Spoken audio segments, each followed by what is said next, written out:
ప్రభు అయిన యేసుక్రీస్తు నామంలో క్రైస్తవ సంఘానికి ఉపదేశాలు అనే ఈ కార్యక్రమాన్ని చూస్తున్న మీ అందరికీ కూడా ప్రత్యేకమైన వందనాలండి. ఈరోజు ప్రత్యేకంగా క్రీస్తు ద్వారా నీతి పవిత్రత అనే విషయాన్ని మనం చర్చించుకోబోతా ఉన్నాం. ఆ విషయాన్ని మనకు తెలియజేయడానికి గాను మన మధ్యలో పాస్టర్ గారు వాళ్ళు ఉన్నారు. వాళ్ళని ఆహ్వానిస్తూ మనం ముందు కార్యక్రమంలోనికి వెళ్దాం. పాస్టర్ సైమన్ పాల్ గారు వెల్కమ్ అండి. పాస్టర్ మన్రాజా గారు మీకు కూడా వెల్కమ్ అండి. మాకు ఇంతవరకు కూడా చాలా విషయాలను మీరు మాకు చాలా చక్కగా తెలియజేస్తూ వచ్చారు. ఇప్పుడు ప్రత్యేకంగా క్రీస్తు ద్వారా నీతి పవిత్రత అనే అంశం గురించి మనం చర్చించుకోబోతా ఉన్నాం. అయితే పాస్టర్ గారు, బైబిల్ ప్రకారం నీతి అంటే ఏమిటి? చాలా చక్కటి ప్రశ్న. నీతి అనంటే పాపరహితంగా ఉండడం. అయితే మనుషులు పాపరహితంగా ఉండగలరా అంటే అది సాధ్యమయ్యే పని కాదు. ఎందుకంటే మనం చూసుకున్నట్లయితే మొదటి నుంచి కూడా అవ్వ ఆదాము ఎప్పుడైతే పాపంలోకి జారిపోయారో, దేవుని ఆజ్ఞలను మీరి వాళ్ళు పాపానికి దాసులుగా మారిపోయారో, అప్పటి నుండే మనుష్య జాతిలోనికి, మనుషులు అనే వ్యక్తుల్లోకి ఈ పాపం అనేది వచ్చేసింది. సో దాన్ని ఇంకా మనం ఏమీ చేయలేము. కాకపోతే ఒక విషయం ద్వారా దేవునికి మనం మరి మొరపెట్టుకున్నప్పుడు దేవుని దగ్గర ప్రతి దానికి కూడా సమాధానం ఉన్నట్లుగానే ఈ పాపం నుంచి మనం బయటికి రావడానికి అవకాశం ఉంది. ఇప్పుడైతే నీతి అనంటే పాపరహితంగా ఉండడం. మరి బైబిల్లో ఎవరైనా నీతిమంతులుగా ఉన్నారు అనంటే దేవుడు కొంతమందిని నీతిమంతులుగా చూశారు. దేవునితో నడిచిన వారు ఎవరైతే ఉన్నారో వారిని నీతిమంతులుగా బైబిల్ చెప్తా ఉన్నది. ఆదికాండం 15వ అధ్యాయం 6వ వచనంలో అబ్రహాము దేవుణ్ణి నమ్మడంని ఆయన నీతిగా ఎంచుకున్నారు. అంటే దేవుణ్ణి నమ్మడం నీతి మొదటిది. రెండవది నోవాహు గురించి మనం గమనిస్తే ఆదికాండము 6వ అధ్యాయం 9వ వచనంలో నోవాహు దేవునితో నడవటం అక్కడ నీతిగా ఉన్నది. మరి నోవాహు గారు వాళ్ళ తాతగారు హానోకు కూడా దేవునితో నడిచారన్నట్టుగానే ఉంది. దేవునితో నడిచిన విధానాన్ని నీతిగా చూస్తున్నారు. అంటే మనుషుల మార్గంలో నడవటం కాకుండా దేవుని మార్గంలో, దేవుని పద్ధతుల్లో నడవటము నీతిగా మనం గమనించాలి. అదేవిధంగా ఆదికాండము 17వ అధ్యాయం 1వ వచనంలో అబ్రహాము చెప్తున్న మాట కూడా మరి ఆయనకి నీతిగా మనం గమనించవచ్చు. దేవుడు కూడా అబ్రహాము విషయాన్ని, అంటే ఆయన అనేక జనములకు విశ్వాసానికి ఆయన తండ్రిగా ఉంటాడని, ఆయనకి అంటే దేవుని మాటల్లో అబ్రహాం ఏమి కూడా అంటే జరుగుతుందా జరగదా అనేది పక్కన పెట్టేసి దేవుడు ఏది చెప్పినా కానీ నమ్మటం, ఆయనకున్న విశ్వాసం, ఆ విశ్వాసం ద్వారా అతను నీతిమంతుడిగా ఎంచబడతా ఉన్నారు. అంటే దేవుడి మాటను మనం నమ్మడం, దేవుని నమ్మడము, దేవుని ఆజ్ఞలో నడవడము, ఇది నీతి అనేది మరి బైబిల్ ప్రకారంగా నా ఉద్దేశం. చాలా చక్కగా వివరించారండి పాస్టర్ గారు. మరి ఇప్పుడు మనుషులు అనేవాళ్ళు ఎవరికి వాళ్ళు నీతిమంతులుగా మారగలుగుతారా? మంచి ప్రశ్న అండి. మనం అయితే నీతిమంతులుగా మారలేమండి. ఎందుకనంటే మనం మొదటి పాపం జరిగింది మొదలుకొని ప్రతి ఒక్కళ్ళం కూడా ఈ పాప ఊబిలో ఉంటా ఉన్నాం.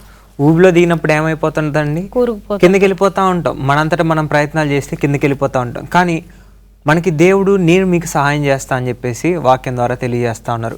నా మార్గాల్ని, నా కట్టడల్ని, నా విధులని, నా ఆజ్ఞల్ని మీరు ఆచరించినట్లయితే, అనుసరించినట్లయితే మీరు ఖచ్చితంగా నీతిమంతులుగా మారతారని చెప్పేసి దేవుడు వాక్యంలో ఉందండి. ఎందుకనంటే ఆయన మనల్ని పిలుస్తూ ఉన్నారు. ఇప్పుడు పాస్టర్ గారు చెప్పిన రీతిగా అనేక మంది భక్తుల్ని దేవుడు నీతిమంతుడు అని చెప్పేసి పిలిచారు. ఇప్పుడు దేవుడు పిలిచారు కదా అని చెప్పేసి ఏ సంఘంలో ఉన్న పెద్దనో లేదంటే ఏ సంఘంలో ఉన్న విశ్వాసో అతను నీతిమంతుడు అని చెప్పడానికి లేదండి.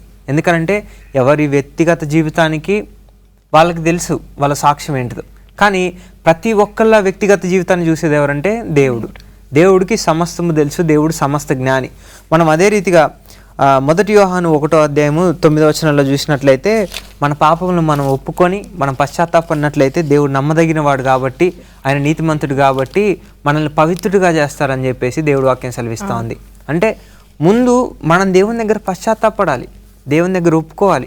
మన పాత జీవితం ఏంటిదో మనందరికీ తెలుసు, మనం ఏ రీతిగా జీవించడం అని చెప్పేసి మనకు అన్నీ తెలిసి ఉండొచ్చు. కానీ నువ్వు నీతిమంతుడిగా ఉండాలి. నువ్వు ఇంకా నాకు ఈ పాత జీవితం వద్దు అనుకున్నప్పుడు నువ్వు వెంటనే నీతిమంతుడు అయిపోవు. ఎప్పుడైతే దేవుడి దగ్గరికి వెళ్తావో, ఎప్పుడైతే దేవుడి దగ్గరికి నీ అడుగులు మొదలు పెడతావో, ఇదేంటంటే ఒక లాంగ్ ప్రాసెస్ అన్నమాట. వెంటనే జరిగేది కాదు.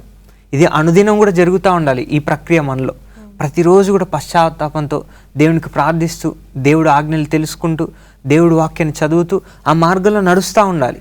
ఒకానొక రోజు దేవుడు వాక్యంలో మనకి సెలవిచ్చిన రీతిగా బలా నమ్మకమైన దాసుడా అని చెప్పేసి ఏ విధంగా అయితే దేవుడే చెప్పి ఉన్నారో అదే రీతిగా ఆయన వచ్చినప్పుడు కూడా నీకు ఆ రీతిగా చెప్పొచ్చేమో. అంటే ఇదంతటిని కూడా ఎలా చూడాలంటే ప్రతిరోజు జరిగే ప్రక్రియలో నువ్వు నీతిమంతుడిగా ప్రతిరోజు గెలవాలి. ఇది నేను ఒకరోజు గెలుస్తా, ఒకరోజు ఓడిపోతా, లేదంటే ఒకరోజు నీతిమంతుడిగా ఉంటా, లేదంటే వారానికి ఒకరోజే నేను నీతిమంతుడిగా ఉంటా అంటే కుదరదండి. నువ్వు నీ పనిలో నీతిమంతుడిగా ఉండాలి, నువ్వు వెళ్ళే మార్గాల్లో నీతిమంతుడిగా ఉండాలి, నీ సంఘంలో నీతిమంతుడిగా ఉండాలి, నీ వ్యక్తిగత జీవితంలో నీ కుటుంబంలో కూడా నువ్వు నీతిమంతుడిగా ఉండాలి, నీతిమంతురాలుగా ఖచ్చితంగా మనం ఉండాలి. ఈ పిలుపునే దేవుడు మనందరికీ కూడా అందరికీ ఇచ్చారు.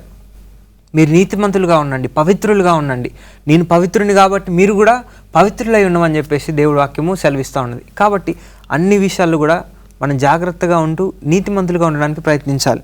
ఇక్కడ యెషయా గ్రంథము 55వ అధ్యాయము 7వ వచనంలో కూడా మనం చూసినట్లయితే ఇక్కడ భక్తిహీనులు వారి మార్గములు విడిచిపెట్టి తర్వాత వారి తలంపుల్ని వారు మార్చుకున్నట్లయితే దేవుడు వారిని క్షమించి నీతిమంతులుగా చేస్తానని చెప్పేసి వాగ్దానం చేశారు. అంటే మన మార్గాల్ని మనం మార్చుకున్నప్పుడు దేవుడు మనల్ని నీతిమంతులుగాను పవిత్రులుగాను చేస్తారు. ఇది మనంతటా మనం చేసుకునే ప్రక్రియ కాదు. చాలా బాగా వివరించారండి. నిజంగానే మనం నీతిమంతులుగా ఉన్నప్పుడే, అంటే దేవునితో నడిచినప్పుడే నీతిమంతులుగా మనం పిలువబడతాము. చాలా చక్కటి విషయాలు మాకు వివరించారండి. మరికొన్ని విషయాలు తెలుసుకోబోయే ముందు చిన్న విరామం తీసుకొని మళ్ళీ వచ్చేద్దాం. చూస్తున్నారు కదండి, ఎంతో ఆసక్తికరమైన విషయాలను మనం తెలుసుకుంటున్నాం. నీతిమంతులుగా ఉండాలంటే మీరు ఏం చేయాలి అనే విషయాలను చాలా చక్కగా తెలియజేశారు. ఇంకా చాలా ప్రాముఖ్యమైన విషయాలను తెలుసుకోబోయే ముందు చిన్న విరామం తీసుకొని మళ్ళీ వచ్చేద్దాం.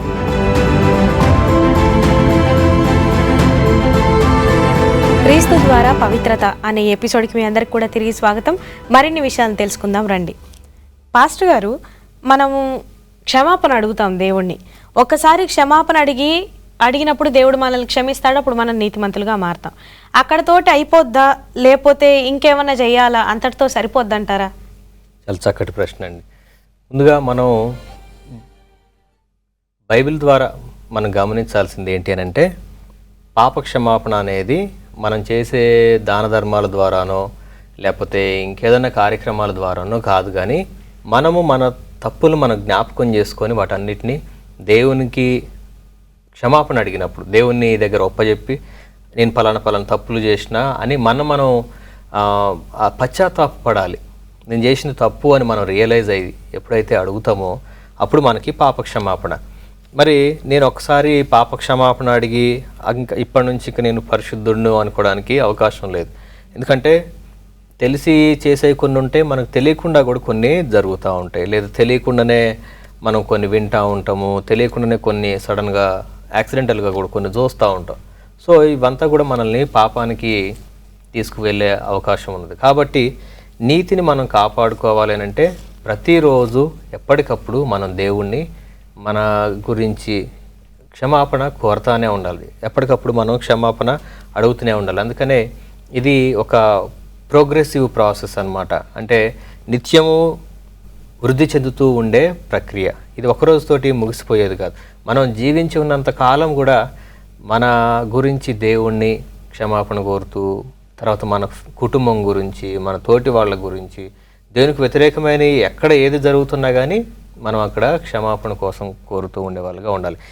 దానియేలు జీవితం మనం గమనించినప్పుడు దానియేలు పాపం చేసినట్టుగా ఎక్కడ మనకు కనపడకపోయినప్పటికీ ఆయన కొన్ని అధ్యాయాలు మొత్తం కూడా పాప క్షమాపణ కోసం అడుగుతున్న అధ్యాయాలు కనిపిస్తాయి. అంటే నా ఇశ్రాయేలు వాళ్ళందరూ కూడా నీకు వ్యతిరేకంగా తప్పులు చేశారు, నా పితరులు తప్పులు చేశారు, పాపము చేసినాము, అందువల్లనే ఇన్ని సంవత్సరాలు మేము ఈ కారాగారంలోకి వచ్చేసినాము, బానిసత్వంలోకి వచ్చేసాము అని చెప్పని అడుగుతున్నారు. అంటే నువ్వు చేసిన తప్పుల గురించి కాకపోయినా నీ పితరుల ద్వారా వచ్చిన పాపము, నీ తల్లిదండ్రులు, నీ తోబుట్టువులు, వాళ్ళ తప్పుల గురించి అని మనం ఎప్పటికీ దేవుణ్ణి ఎక్కువగా అడగాల్సింది క్షమాపణ నిమిత్తం.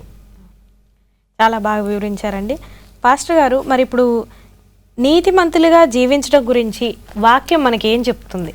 మనం వాక్యం మొత్తం చూసుకున్నట్లయితే పాత నిబంధనలోనైనా కొత్త నిబంధనలోనైనా నన్ను వెంబడించండి, ఫాలో మీ అని చెప్పేసి దేవుడు చెప్తా ఉన్నారు. కొత్త నిబంధనలో యేసుక్రీస్తు ప్రభువారు ఇంకా స్పష్టంగా చెప్పారు శిష్యులందరికీ కూడా, మీరు నన్ను మాత్రమే వెంబడించండి అని చెప్పేసి ఆయన చెప్పడం జరిగింది. స్వయంగా ఎప్పుడైతే మనం దేవుడు మనకి ఏం చెప్పారు, ఏ రీతిగా ఉండమని చెప్పారు, ఆ రీతిగా మనం ఉన్నట్లయితే దేవుడు కూడా మనం పవిత్రులుగా ఉండాలి, నీతిమంతులుగా ఉండాలని ఆయన ఆశపడతా ఉన్నారు. ఇది మన జీవితాంతం మనం కష్టపడ్డా కొంతమందికి అది అసంభవం అవ్వచ్చేమో. ఎందుకనంటే పరిస్థితులు ఆ రీతిగా ఉన్నాయి. సాతానేమో గర్జించే సింహం వలె అందరిని శోధించడానికి ఎవరిని మృంగుదా అని చెప్పేసి తిరుగుతూ ఉన్నాడు. అంటే ఇప్పుడు యోబు కూడా ఆయన జీవితకాలం అంతా కూడా నీతిమంతుడుగా ఉన్నాడు, యథార్థవంతుడుగా ఉన్నాడు. కానీ తన ప్రాకారాలన్నింటినీ కోల్చడానికి సాతాను ఎన్నో శోధనలు తీసుకొని వచ్చి అక్కడ ఇబ్బంది కలిగించడం మనం చూస్తూ ఉంటాం. ఇక్కడ ప్రతి ఒక్క ఆత్మీయ జీవితంలో కూడా ఇదే రీతి శోధన రావచ్చు. నువ్వు దేవుళ్ళలో నేను బలంగా నిలబడాలి అని నువ్వు ఎప్పుడైతే ఆశపడతావో అప్పుడు శోధన మొదలవ్వచ్చు సాతాన్ దగ్గర నుంచి. సాతానికి కూడా బలంగా నిలబడే వారిని శోధించడమే కావాలి. ఎందుకంటే బలంగా నిలబడేవారు గొప్ప సువార్త చేయగలరు, గొప్ప పని దేవుడి కొరకు చేయగలరు, వారి ద్వారా ఎక్కువ ప్రభావితంగా దేవుడి పరిచయాన్ని అక్కడ కనపరచగలరు. సాతాను వారిని అటాక్ చేయడానికి ప్రయత్నిస్తూ ఉంటాడు. కాబట్టి మనం ఏం చేయాలి? ఈరోజు నీకు శోధన వస్తూ ఉంటే, సమస్యలు ఇబ్బందులు వస్తూ ఉంటే కృంగిపోకుండా దేవుని వైపు చూడాలి, దేవుడి సహాయం కోరాలి. ఇక్కడ దేవుని వాక్యం స్పష్టంగా ఏం తెలియజేస్తూ ఉందని మనం ఒకసారి చూసుకుందాం. 2 కొరింథీయులకు రాసిన పత్రిక 7వ అధ్యాయం 1వ వచనం చదువుదాం. 2 కొరింథీయులకు రాసిన పత్రిక 7వ అధ్యాయం 1వ వచనం. ప్రియులారా, మనకు ఈ వాగ్దానములు ఉన్నవి గనుక దేవుని భయముతో పరిశుద్ధతను సంపూర్తి చేసి నడుచుకొనుచు శరీరమునకు ఆత్మను కలిగిన సమస్త కల్మషము నుండి మనలను పవిత్రులుగా చేసుకొందుము. ఇక్కడ మనకి ఏదైతే కల్మషం కలుగుతూ ఉందో, ఈ లోకంలో మనం దేని ద్వారా అయితే పడిపోతూ ఉంటున్నామో వాటిని ముందుగా మనం ప్యూరిఫై చేసుకోవాలి, మనం వాటిని క్లీన్ చేసుకోవాలి. ఇప్పుడు మనం బట్టలకి మురికి అంటితే మనం ఏ రీతిగా వాటిని ఉతుక్కుంటాం, మళ్ళీ తిరిగి మనం వాటిని ధరించుకోవాలి. కాబట్టి మళ్ళీ దాన్ని మనం ఏం చేస్తామంటే ఉతుక్కుంటూ ఉంటాం. ఈరోజు మనకి కూడా ఒకటే జీవితం ఉంది, ఒకటే శరీరం, ఒకటే ఆత్మ. 2 ఆత్మలు లేవు, లేదంటే 2 శరీరాలు లేవు, మళ్ళీ చచ్చిపోతే ఇంకొక 4-5 జన్మలు లేవు. మనకి ఒకటే ఆత్మ, ఒకటే శరీరం. కాబట్టి ఈ ఉన్న ఒక్క ఆత్మని, ఈ ఉన్న ఒక్క శరీరాన్ని మనం పవిత్రంగా ఉంచుకోవాలనేది దేవుడి ఉద్దేశం. అందుకనే మీరు ఏదైతే మలినం అంటుకుంటుందో, కల్మషమై ఏదైతే ఉన్నదో దాని నుంచి మీరు పవిత్రులుగా అవ్వడానికి మీరు ప్రయత్నించండి అని చెప్పేసి దేవుడి వాక్యం సెలవిస్తూ ఉంది. మనం ఎప్పుడైతే ప్రయత్నించడం మొదలు పెడతామో మనం దానికి ప్రోగ్రెస్ చూస్తాం. ఎప్పుడైతే ప్రయత్నించడం మొదలు పెట్టడం స్టార్ట్ చేసి దేవునిలో ఉండటం, వాక్యం చదవడం, వాక్యానుసారంగా జీవించడం మనం ప్రారంభిస్తాము, దేవుడు మనకి సహాయం చేస్తూ ఉంటారు. పరిశుద్ధాత్మ దేవుని శక్తి కూడా మనకి సహాయకుడిగా ఉండి మన వెళ్ళి మార్గాలన్నింటిలో కూడా మనకు తోడై ఉండి ప్రతి విషయంలో కూడా మనకు తెలియజేస్తూ ఉంటారు. మనం తప్పు చేసేటప్పుడు ఇది తప్పు, ఈ మార్గంలో వెళ్ళొద్దు, మంచి చేసేటప్పుడు ఇది మంచి మార్గము, దీంట్లో నువ్వు ఇంకా బలంగా ముందుకు వెళ్ళాలని మనకి సహాయాన్ని కూడా కలిగిస్తూ ఉంటారు. అదే రీతిగా ఎఫెసీయులకు రాసిన పత్రిక 4వ అధ్యాయం 22వ వచనం కూడా. ఎఫెసీయులకు రాసిన పత్రిక 4వ అధ్యాయం 22వ వచనం. కావున మునుపటి ప్రవర్తన విషయంలోనైతే మోసకరమైన దురాశ వలన చెడిపోవు మీ ప్రాచీన స్వభావమును వదులుకొని మీ చిత్తవృత్తి యందు నూతనపరచబడిన వారై నీతియు యథార్థమైన భక్తి గలవారై దేవుని పోలికగా సృష్టింపబడిన నవీన స్వభావమును ధరించుకొనవలెను. చాలండి. ఇక్కడ పాత జీవితం ఏదైతే ఉన్నదో దాన్ని అంతటిని కూడా విడిచిపెట్టి దేవుణ్ణి పోలిన నవీన స్వభావాన్ని మనం ధరించుకోవాలని చెప్పేసి దేవుడు ఆశపడతా ఉన్నారు. అంటే నువ్వు నీతిమంతుడిగా మారాలంటే ముందుగా ఏం చేయాలంటే పాత జీవితాన్ని విడిచిపెట్టాలి, దాని నుంచి నువ్వు పశ్చాత్తాపడాలి. ఇంక ఎన్నడూ కూడా ఆ జీవితంలోకి మనం వెళ్లకుండా, ఆలోచించకుండా, అడుగు పెట్టకుండా దేవుడు నీ పట్ల ఏదైతే ఉద్దేశాన్ని కలిగి ఉన్నాడో ఆయన్ని పోలి ఆ ఉద్దేశాన్ని నువ్వు నెరవేర్చడానికి అనుదినం కూడా ప్రయత్నం చేస్తూనే ఉండాలి. ఈ ప్రయత్నంలో శోధన రావచ్చు, కష్టాలు రావచ్చు, ఇబ్బందులు రావచ్చు, ఏ రీతిగా అయినా పడిపోవడానికి అవకాశం రావచ్చు. కానీ ఈ అవకాశాలన్నింటినీ కూడా అధిగమించేది దేవుని ప్రేమ, దేవుని శక్తి. మనం దేవునికి సన్నిహితంగా ఉన్న ప్రతిసారి కూడా ఖచ్చితంగా విజయాన్ని పొందుకుంటామండి. చాలా చక్కగా వివరించారండి. ఇంత చక్కటి మాటలు వివరించినందుకు ప్రత్యేకమైన ధన్యవాదాలు. మనం తరువాత విషయాలు తెలుసుకోబోయే ముందు చిన్న విరామం తీసుకొని మళ్ళీ వచ్చేద్దాం. చూస్తున్నారు కదండి, మరిన్ని ఆసక్తికరమైన విషయాలను తెలుసుకుందాం. ఆలోపు చిన్న విరామం తీసుకొని మళ్ళీ వచ్చేద్దాం.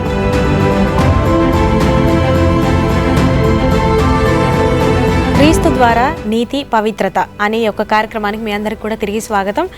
ఈ కార్యక్రమంలో మరిన్ని విషయాలను పాస్టర్ గారు వాళ్ళని అడిగి తెలుసుకుందాం. పాస్టర్ గారు, ఇప్పుడు పరిశుద్ధపరచబడ్డ జీవితాల గురించి ఇప్పటిదాకా మాట్లాడుకున్నాం. అసలు పరిశుద్ధత అంటే ఏంటి, నీతి అంటే ఏంటి, అసలు ఎట్లా నీతిమంతులుగా మార్చబడతారు, పరిశుద్ధులుగా ఎలా మార్చబడతారని తెలుసుకున్నాం. ఇప్పుడు అసలు బైబిల్లో, వాక్యంలో ఎక్కడైనా ఈ పరిశుద్ధపరచబడ్డ జీవితాల గురించి రాయబడి ఉందా? ఒకవేళ ఉంటే దయచేసి మాకు తెలియజేయగలరు. తప్పకుండా. 2 పేతురు 1 అధ్యాయం 10-11 వచనాల్లో మన జీవితం ఎప్పుడైతే నీతిమంతులుగా మనం పరిశుద్ధపరచబడుతున్నామో నిత్య రాజ్యంలో ప్రవేశానికి మనం అర్హులుగా మారుతున్నామని రాయబడి ఉన్నది.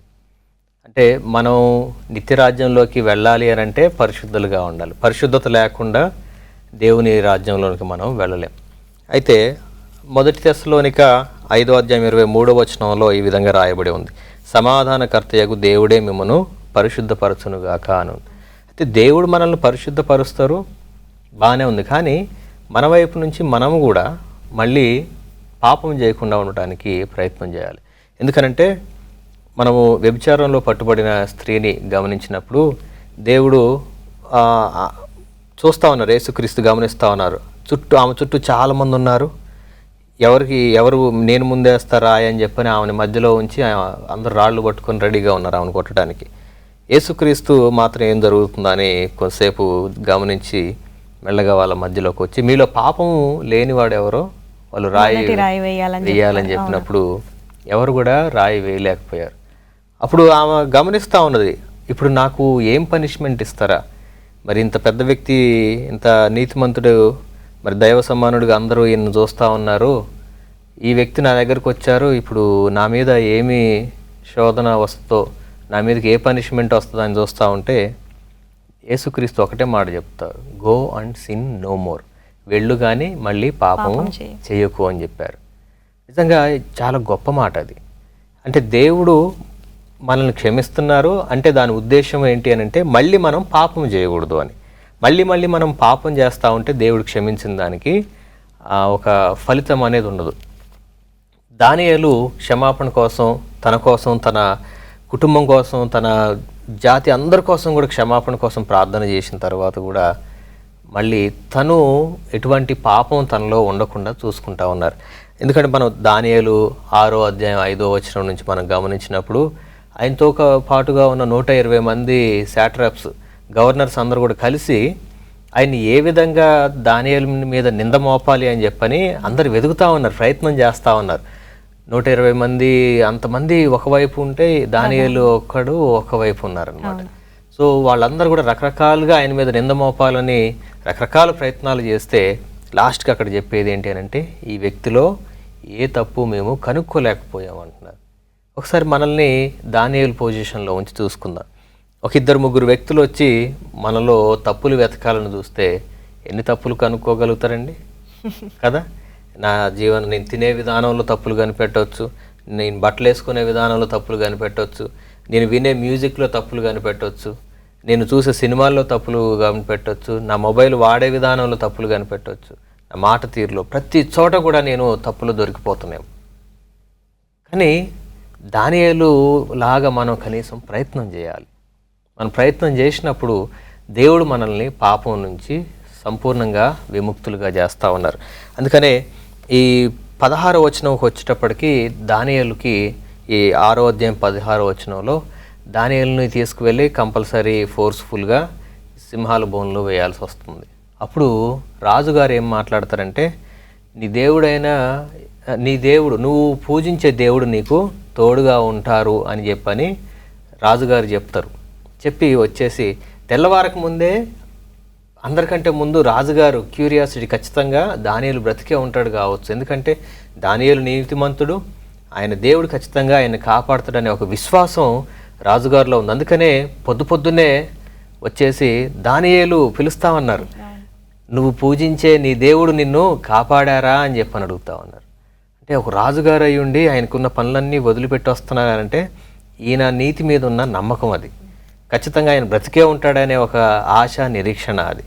అందుకనే 22-23 వచనాల్లో దానియేలు పైన నిందలు మోపిన వారికి శిక్షలు పడతాయి, కానీ దానియేలు మాత్రం బయటికి వచ్చి దేవునికి మహిమకరంగా రాజుగారు అక్కడ మంచి మాటలు చెప్పడం, దానియేలు పూజించే దేవుడు నిజంగా గొప్పవాడు అని చెప్పని. అంటే అటువంటి జీవితం మనం కలిగి ఉండాలి. ఇది పరిశుద్ధపరచబడిన జీవితానికి ఒక గొప్ప ఉదాహరణ. పరిశుద్ధపరచబడిన వాళ్ళు మళ్ళీ పాపం చేయరు, తప్పు వైపు ఆలోచనలు వచ్చినా కానీ ఆ తప్పు చేయరు. అందుకు ప్రతిఫలంగా దేవుడు వారిని పరిశుద్ధపరుస్తూ వారికి కాపుదలగా కూడా ఉంటున్నారు. మరణాపాయ స్థితిలో కూడా దావీదుకి తోడుగా ఉన్నట్టు మనకు కూడా దేవుడు తోడుగా ఉంటారు. చాలా అద్భుతమైన విషయాలు తెలియజేశారండి. పాస్టర్ గారు, మీరు కూడా మాకు కొన్ని విషయాలను చెప్పండి. అసలు ఈ పరిశుద్ధపరచబడ్డ జీవితం గురించి ఇంకా ఏమైనా ఎగ్జాంపుల్స్ ఉన్నాయా బైబిల్లో? ఉంటే అవి మాకు తెలియజేయండి. మనకి బైబిల్లో అయితే చాలామంది ఉన్నారండి, కానీ మనం ఎక్కువ ప్రభావితం చేసిన జీవితం ఎవరిదంటే యోసేపుది. ఆదికాండము చివరి అధ్యాయాల్లో మనం చూసుకున్నట్లయితే అతను అందరి ద్వారా తన అన్నల ద్వారా వాళ్ళందరి ద్వారా కూడా ద్వేషింపబడి వేరే ప్రాంతానికి వెళ్ళిపోయాడు. అక్కడ ఒక స్త్రీ అతన్ని బలవంతం చేసినప్పుడు తను చిన్నప్పుడు నేర్చుకున్న విధులు ఏవైతే ఉన్నాయో ఆ విధులకి కట్టడలకి ఆయన నమ్మకస్తుడిగా జీవించిండు. ఆయన నమ్మిన దేవుడికి ఆయన నమ్మకస్తుడిగా ఉన్నందుకు ఆయన శిక్ష పొందుకున్నాడు. ఆయన ఆ శిక్ష పొందుకున్నప్పటికీ కూడా దేవుడు అతన్ని ఎప్పుడు కూడా చూస్తూనే ఉన్నాడు. చివరికి దేవుడు ఏం చేసిందంటే అతన్ని ఏ రాజ్యంలో అయితే శిక్షించారో అదే రాజ్యంలో రాజు తర్వాత అధికారిగా దేవుడు అతన్ని హెచ్చించడం మనం చూస్తూ ఉంటాం. ఇలా ఎవరైతే నీతి కొరకు ఆయన రాజ్యం కొరకు తిప్పలు పడతారు, ఎన్ని ప్రయాసపడతారు, ఖచ్చితంగా దేవుడు వాళ్ళని హెచ్చిస్తారండి. చాలా చక్కగా వివరించారండి. నిజంగానే అసలు మనం క్రీస్తులో ఉన్నప్పుడు ఆ నీతి, ఆ తర్వాత దేవునితోటి నడిచినప్పుడు నీతిమంతులుగా చేయబడి మనం పవిత్రతను పొందుకున్నప్పుడు వచ్చే ఆనందం చాలా గొప్పదండి. అట్లాగే మీరు దానియేలు గురించి, యోసేపు గురించి చెప్పినప్పుడు చాలా సంతోషం అనిపించింది. ఇంకా ఇంకా అద్భుతమైన విషయాలు మనం దేవునిలో ఉండి తెలుసుకోవచ్చండి. ఇంతవరకు కూడా చాలా చక్కగా ఈ విషయాలని వివరించినందుకు మీకు ప్రత్యేకంగా వందనాలు. ఈ కార్యక్రమాన్ని ముగించుకోవడానికి పాస్టర్ గారు చిన్న ప్రార్థన చేయవలసిందిగా మనవి చేస్తున్నాం. ప్రార్థన చేసుకుందాం. పరిశుద్ధపరచు యెహోవాను నేనే అని వాగ్దానం చేసిన ప్రభువా, మా అందరిలో కూడా ఏదో ఒక లోపం ఉన్నది, ఏదో ఒక తప్పు చేసినామన్న భావన మమ్మల్ని వెంటాడుతూ ఉన్న పరిస్థితులు ఉన్నాయి. కానీ ఎప్పుడైతే మేము క్షమాపణ కోసం అడుగుతామో వాటన్నిటి నుంచి కూడా మాకు విడుదల కలుగుతుందని మీరు ఇచ్చిన వాగ్దానాన్ని ఎత్తిపట్టి ప్రార్థన చేస్తున్నాం. మా జీవితాల్లో నీకు వ్యతిరేకంగా చేసిన తప్పులు, పాపం అంతటిని బట్టి మమ్మల్ని క్షమించండి. ఈరోజు ఈ కార్యక్రమం ఎవరైతే చూస్తున్నారో వారందరూ కూడా క్షమించబడాలి, మేమందరం నీతిమంతులుగా తీర్చబడాలి. కృప చూపించమని, దయ చూపించమని యేసుక్రీస్తు నామములో ప్రార్థన చేస్తున్నాను పరమ తండ్రి. ఆమేన్. ఆమేన్. చూశారు కదండి, ఎంతో చక్కగా దేవుని పట్ల, దేవునితో నడిస్తే మనకు వచ్చే నీతిని, పవిత్రతను గురించి అనేక విషయాలు తెలుసుకున్నాం. మరిన్ని విషయాలు తెలుసుకోవడానికి ఇంకో ఎపిసోడ్లో కలుసుకుందాం. అప్పటి వరకు చూస్తూనే ఉండండి ఈ కార్యక్రమాన్ని.